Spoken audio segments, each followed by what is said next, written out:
Buenas tardes, vengo a su consultorio jurídico para que por favor me ayuden. Me despidieron.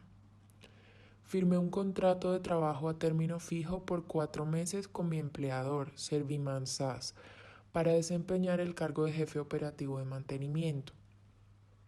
El contrato inició el día 7 de noviembre de 2019 y el 13 de diciembre del mismo año me asignaron el cargo de coordinador estratégico de mantenimiento, lo cual aumentaba considerablemente mi carga laboral,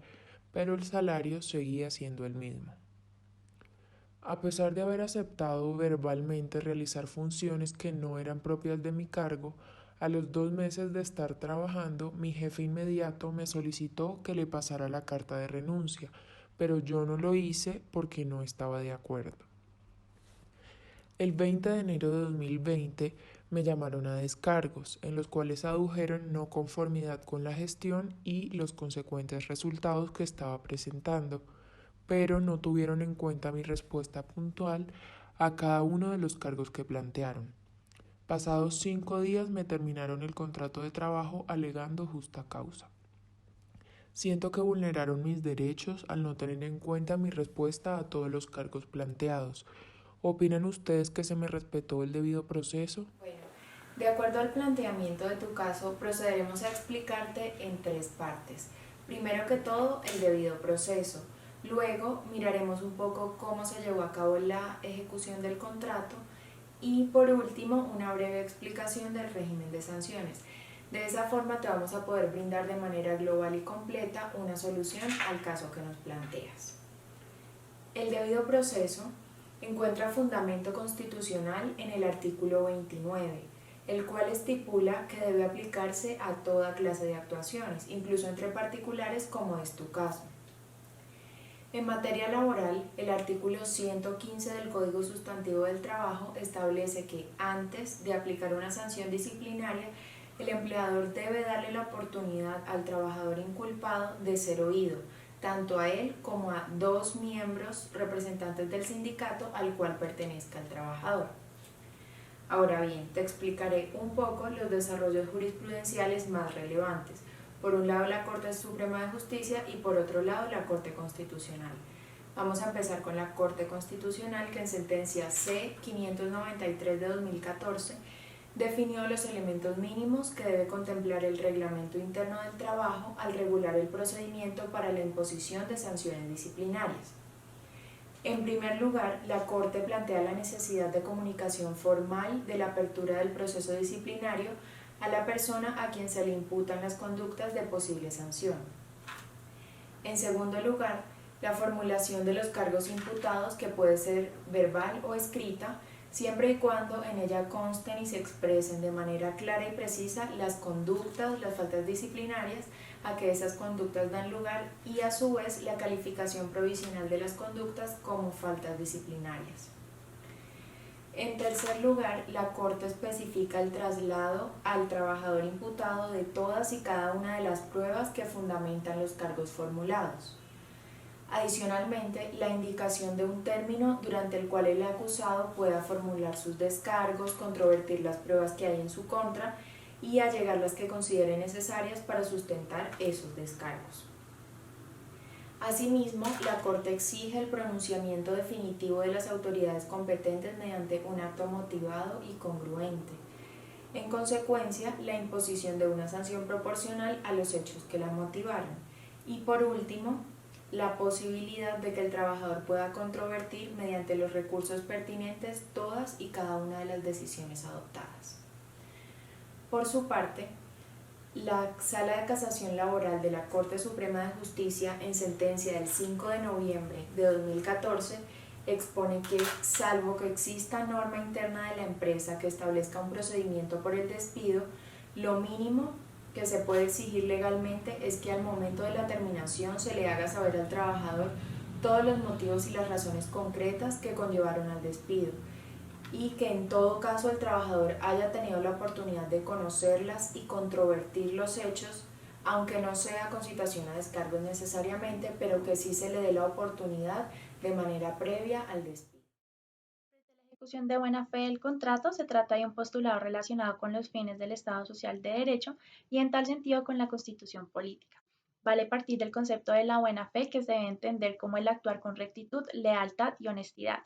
Asimismo, el artículo 55 del Código Sustantivo consagra esta figura en relación con la ejecución del contrato, donde se afirma que el contrato de trabajo, como todos los demás contratos, deben ejecutarse de buena fe y por consiguiente obligan no solo a lo que en él se expresa, sino a todas las cosas que emanan precisamente de la naturaleza de la relación jurídica que por ley le pertenecen a ella. Es un deber de conducta que recae sobre la actitud interior de los contratantes, es decir, es un deber espiritual que se traduce en un determinado comportamiento, la honestidad, honradez, veracidad y lealtad en el comercio jurídico. Lleva implícita la plena conciencia de no engañar, ni perjudicar, ni dañar, así como también la buena disposición tendiente a que las obligaciones contractuales se cumplan normalmente.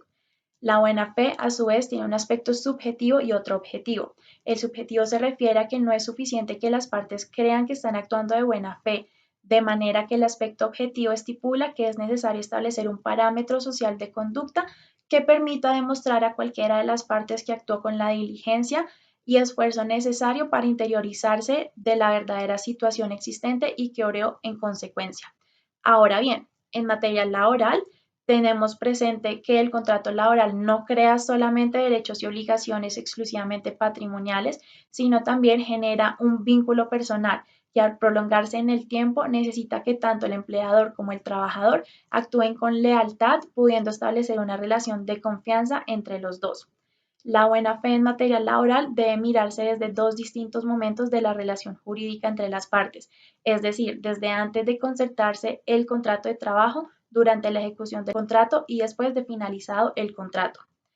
Las obligaciones del empleador pueden variar de conformidad al tiempo de cumplimiento. Por ejemplo, hay obligaciones mensuales que serían la de aportar a las entidades de seguridad social las cotizaciones sobre los salarios, declarar sobre salarios y pagos al sistema de seguridad social y retener y consignar en los bancos autorizados la retención en la fuente, entre otras obligaciones. Como una obligación anual tenemos el llevar el registro de las vacaciones y elaborar el informe general anual. Otras obligaciones que no dependen necesariamente del tiempo es el estar siempre llevando un informe sobre los accidentes de trabajo, llevar los registros de trabajo de horas extras, suministrar dotación del calzado y vestuario y expedir los certificados que soliciten los trabajadores. Por parte del trabajador tenemos como obligación principal la de confidencialidad. Esta hace referencia a no comunicar con terceros las informaciones que tengan sobre su trabajo a menos de que se haya autorizado expresamente esta comunicación. Asimismo, deben conservar y restituir en buen estado, salvo el deterioro natural, los instrumentos y útiles que les hayan sido facilitados y guardados. Algunas de las prohibiciones enmarcadas en el Código Sustantivo del Trabajo se encuentran en el artículo 60 y entre estas se estipula que no se pueden presentar al trabajo en estado de embriaguez o bajo la influencia de narcóticos o drogas enervantes. También se encuentra como prohibición el disminuir intencionalmente el ritmo de ejecución del trabajo, suspender labores, promover suspensiones intempestivas del trabajo o incitar a los demás también a suspender este tipo de labores, ya sea que participen directamente o no en ellas. Frente a estas prohibiciones, nosotros encontramos que el trabajador no incurrió en ninguna de ellas. Bueno, ahora procederemos a explicar el régimen de las sanciones. Por un lado, el procedimiento previo a la imposición de sanciones conocido como la diligencia de descargos. Por el otro, los tipos de sanciones que el empleador tiene la posibilidad de imponer al trabajador. Y por último, haremos una pequeña y breve mención frente al tema de las licencias o permisos que el empleador debe reconocer al trabajador por el Ministerio de la Ley. Frente al tema de la diligencia de descargos, cabe señalar que el artículo 115 del Código Sustantivo del Trabajo prevé que es una obligación por parte del empleador, si quiere imponer una sanción al trabajador por una falta que éste cometiera, realizar ese procedimiento. Sin embargo, pues el artículo ni la ley prevé una forma adecuada de llevar a cabo dicha diligencia. En consecuencia, el empleador deberá remitirse al reglamento interno de trabajo o a la jurisprudencia de la Corte Constitucional en el caso de que no cuente con una reglamentación específica en su reglamento o no cuente con reglamento interno de trabajo. En ese sentido, la Corte Constitucional en sentencia C593 de 2014 ha señalado un piso básico de garantías que le permiten al trabajador desarrollar sus derechos durante la diligencia de los cargos. Algunos de estos son el principio de legalidad, el principio de presunción de inocencia, el principio de publicidad, el derecho de defensa al cual tiene el trabajador derecho, incluyendo también el derecho a la contradicción y el derecho a que éste pueda aportar los medios de prueba suficientes que permitan justificar o realizar su defensa durante la diligencia, así como el principio de imparcialidad, el principio de non bis in idem, el principio de cosa juzgada y la prohibición de la reforma de imperios. Para, digamos que aclarar también un tema frente a la publicidad, deberá también el empleador, eso sí lo ha decantado la jurisprudencia, de que éste deberá informarle al trabajador por lo menos 24 horas antes de que se lleve a cabo la diligencia de descargos de que se le va a realizar una, por lo tanto deberá comunicársele la falta que cometió y también deberá indicársele que se le va a realizar la diligencia de descargos con el fin de que éste pueda conocer previo a la diligencia la falta que se le está imputando. Cabe aclarar que en el caso de que el trabajador decida asistir voluntariamente a la diligencia de descargos y no presente una justificación, deberá entonces el empleador asumir como ciertos los hechos que él endilga al trabajador y en ese orden de ideas podrá imponerle posteriormente una sanción. Ahora, frente al tema de los tipos de sanciones, cabe aclarar que hay dos tipos generales. Uno, los tipos disciplinarios de sanciones, las sanciones disciplinarias, y por otro lado están las sanciones asociadas a la terminación o la sanción como tal de terminación del contrato de trabajo con justa causa por faltar a una de las obligaciones que contiene el Código Sustantivo del Trabajo. En ese orden de ideas, las sanciones de tipo disciplinaria son la multa, el llamado a atención y el retiro temporal del trabajador de su puesto de trabajo